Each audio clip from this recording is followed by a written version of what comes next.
મંત્રનો જપ કરવા લાગ્યો. ઓમ નમો ભગવતે વાસુદેવાય. ઓમ નમો ભગવતે વાસુદેવાય. એક દિવસ મને ધ્યાનમાં એક લીલો પ્રકાશ દેખાયો. હું એના દર્શન કરવા ઉતાવળો થયો અને આંખ ખુલી ગઈ તો સામે કોઈ નહોતું. એ વખતે આકાશમાંથી આકાશવાણીથી હરિદાસ,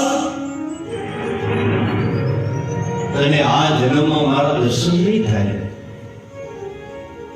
પણ આવતા જન્મે તને અનન્ય ભક્તિ પ્રાપ્ત થશે અને તને મારા દર્શન થશે.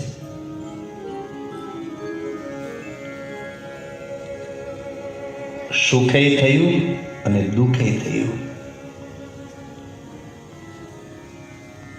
દુઃખ એ વાતનું થયું કે મને આ જન્મમાં દર્શન નહીં થાય, પણ સુખ એ વાતનું થયું કે આવતા જન્મે તો દર્શન થશે. 12 વર્ષ ગંગાના કિનારે ગયો, મારું મૃત્યુ મેં પ્રત્યક્ષ જોયું અને એ પછી હું બ્રહ્માજીને ત્યાં જન્મ્યો. મારું નામ નારદ રાખવામાં આવ્યું અને પ્રભુએ મારા ઉપર એવી કૃપા કરી કે મહાપ્રસાદીમાં મને વીણા આપી છે. ઓલ ઓવર ઇન્ડિયાના વિઝા નારદજી પાસે છે.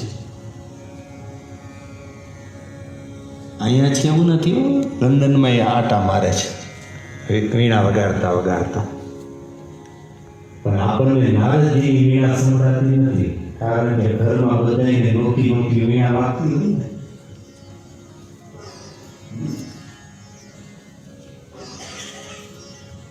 વ્યાસજી, આ બધો સત્સંગનો પ્રતાપ છે. બિલ બાળકો સાથે રમનારો આજુ દેવસી નારદ બન્યો છે. તમે એવી કથા કરો ને,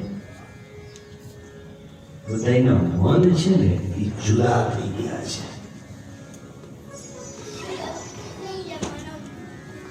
આ મન મોહનની કથા કરો જેથી બધાના મન ભેગા થાય.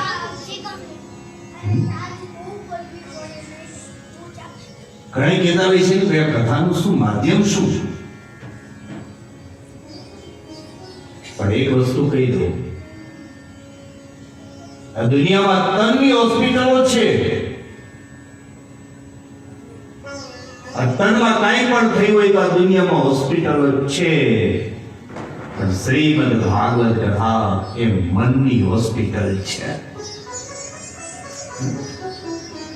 અને કેટલાયના મનને સ્થિર કરી દીધા છે, કેટલાયના મનના પ્રશ્નોના સમાધાન કરી દીધા છે, કેટલાયના મન જુદા થઈ ગયા છે. આ પ્રભુ કથા એ બધાના